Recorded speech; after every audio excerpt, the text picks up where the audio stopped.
আসসালামু আলাইকুম। আশা করি সবাই ভালো আছো। আজ আমরা গুণগত রসায়ন ইউনিট 1 থেকে বর্ণালী এবং তড়িৎচুম্বক বিকিরণ সম্পর্কে আলোচনা করব। প্রথমে আমরা জেনে নিচ্ছি বর্ণালী কি। সাধারণভাবে বর্ণালী বলতে বিভিন্ন বর্ণের সমাবেশকে বোঝানো হয়। অন্যভাবে সূর্যের আলোর বিচ্ছুরণের ফলে ভিন্ন ভিন্ন বর্ণের সমাবেশকেই বর্ণালী বলা হয়ে থাকে। বর্ণালী মূলত তড়িৎচুম্বক বিকিরণ। সূর্যের সাদা আলোকে প্রিজমের মধ্য দিয়ে বিচ্ছুরিত করলে ভিন্ন ভিন্ন বর্ণের সমাবেশ তথা বর্ণালী সৃষ্টি হয়। অ্যানিমেশনটি লক্ষ্য করো। সূর্যের সাদা আলোকে প্রিজমের মধ্য দিয়ে বিচ্ছুরিত করা হলে সূর্যের সাদা আলো 7টি ভিন্ন ভিন্ন বর্ণে বিশ্লিষ্ট হয়ে বর্ণালী সৃষ্টি করে। এখানে লক্ষ্য করলে দেখতে পাবে সূর্যের সাদা আলো 7টি ভিন্ন ভিন্ন বর্ণ তথা বেগুনি, নীল, আসমানি, সবুজ, হলুদ, কমলা এবং লাল এই 7টি বর্ণে বিশ্লেষিত হয়েছে। আবার অ্যানিমেশনটি একটু লক্ষ্য করো।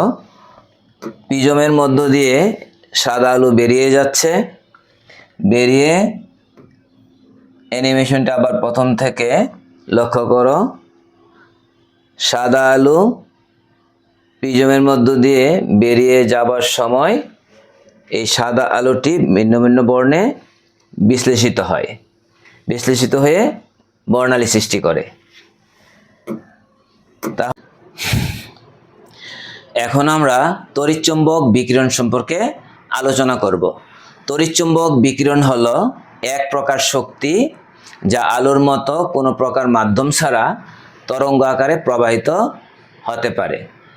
চিত্রটি লক্ষ্য করো।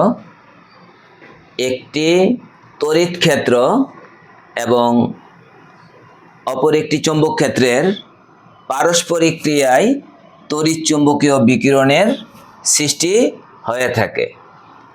তড়িৎ ক্ষেত্রের দিক এবং বিকিরণটির সঞ্চালন দিক পরস্পরের সাথে সমকোণে বিন্যস্ত থাকে। অনুরূপভাবে চৌম্বক ক্ষেত্রের দিকের সাথে বিকিরণটির সঞ্চালন দিক 90 ডিগ্রি কোণে বিন্যস্ত থাকে। অর্থাৎ এখানে যদি আমরা এটা যদি ডিরেকশনটি যদি বিকিরণটির সঞ্চালন দিক হয় আর এটা যদি তড়িৎ ক্ষেত্রের দিক হয় তাহলে তাদের মধ্যে কোণ রয়েছে 90 ডিগ্রি। অপরদিকে চৌম্বক ক্ষেত্রের দিক এবং বিকিরণের সঞ্চালন দিকও পরস্পর 90 ডিগ্রি কোণে বিন্যস্ত রয়েছে। অ্যানিমেশনটি লক্ষ্য করো। প্রতিটি তড়িৎচুম্বকীয় রেডিয়েশন পরস্পরের সমকোণে বিন্যস্ত একটি তড়িৎ ক্ষেত্র এবং একটি চৌম্বক ক্ষেত্রের পারস্পরিক ক্রিয়ায় সৃষ্টি হয়ে থাকে। তড়িৎ ক্ষেত্রের দিক এবং রেডিয়েশনটির প্রবাহের দিক পরস্পর সমকোণে বিন্যস্ত থাকে। আবার চৌম্বক ক্ষেত্রের দিকের সাথেও রেডিয়েশনটির প্রবাহের দিক সমকোণে বিন্যস্ত থাকে। তড়িৎচুম্বকীয় বিকিরণগুলোকে তাদের তরঙ্গ দৈর্ঘ্যের ভিত্তিতে পৃথক করা হয়। অতিবেগুনি এবং দৃশ্যমান অঞ্চল হলো খুবই গুরুত্বপূর্ণ এবং প্রয়োজনীয় বর্ণালী অঞ্চল। দৃশ্যমান অঞ্চলটিকে আমরা দেখতে পাই। তড়িৎচুম্বক বিকিরণগুলোকে তাদের তরঙ্গ পরিসর অনুসারে 7টি ভিন্ন ভিন্ন বিকিরণ অঞ্চলে বিভক্ত করা হয়। এ বিকিরণ অঞ্চলের বিকিরণগুলো যথাক্রমে গামা রশ্মি, রঞ্জন রশ্মি, অতিবেগুনি রশ্মি, দৃশ্যমান আলো, অবলোহিত রশ্মি, মাইক্রোওয়েভ এবং রেডিও ওয়েভ। এই 7টি বিকিরণের মধ্যে সবচেয়ে শক্তিশালী বিকিরণ হলো গামা রশ্মি। কারণ হলো গামা রশ্মির তরঙ্গ দৈর্ঘ্য সবচেয়ে ক্ষুদ্র। যে বিকিরণটির তরঙ্গ দৈর্ঘ্য যত ক্ষুদ্র হবে সেটি তত শক্তিশালী হয়ে থাকে।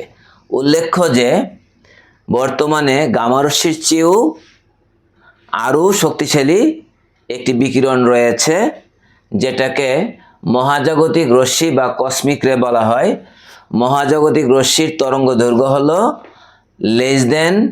0.0005 ন্যানোমিটার, অর্থাৎ মহাজাগতিক রশ্মির তরঙ্গ দৈর্ঘ্য গামা রশ্মির চেয়েও ক্ষুদ্র। গামা রশ্মির তরঙ্গ পরিসর 0.0005 থেকে শুরু করে 0.01 ন্যানোমিটার পর্যন্ত। অপরদিকে রঞ্জন রশ্মির তরঙ্গ দৈর্ঘ্য হল 0.01 থেকে 10 ন্যানোমিটার। অতিবেগুনি রশ্মির তরঙ্গ দৈর্ঘ্য হল 10 থেকে 380 ন্যানোমিটার। দৃশ্যমান আলোর তরঙ্গ দৈর্ঘ্য তরঙ্গ পরিসর হল 380 থেকে 780 ন্যানোমিটার। অবলোহিত অঞ্চলের তরঙ্গ পরিসর হল 780 থেকে 10⁶ ন্যানোমিটার। মাইক্রোওয়েভের তরঙ্গ পরিসর 10⁶ থেকে 10⁹ ন্যানোমিটার। রেডিও ওয়েভের তরঙ্গ পরিসর 10⁹ থেকে 10⁻12 ন্যানোমিটার। আবার দৃশ্যমান অঞ্চলের আলোতে 60টি ভিন্ন ভিন্ন বর্ণের বিকিরণ রয়েছে। এই 60টি ভিন্ন ভিন্ন বর্ণ যথাক্রমে বেগুনি, নীল, আসমানি, সবুজ, হলুদ, কমলা এবং লাল।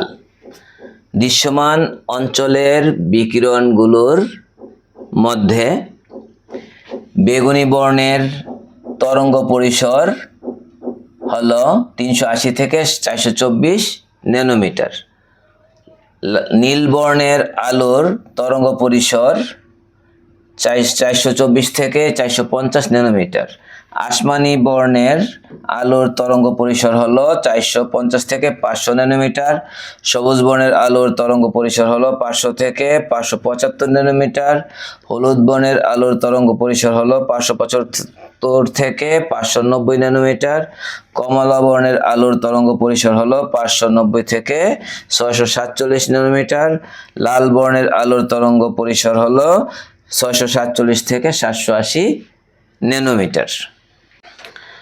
মনে রাখা আবশ্যক যে সব ধরনের দৃশ্যমান এবং অদৃশ্য আলোর উৎপত্তি বিদ্যুৎ ও চৌম্বক ক্ষেত্রের প্রভাবে হয়ে থাকে, যা শূন্য মাধ্যমে আলোর গতিতে চলে।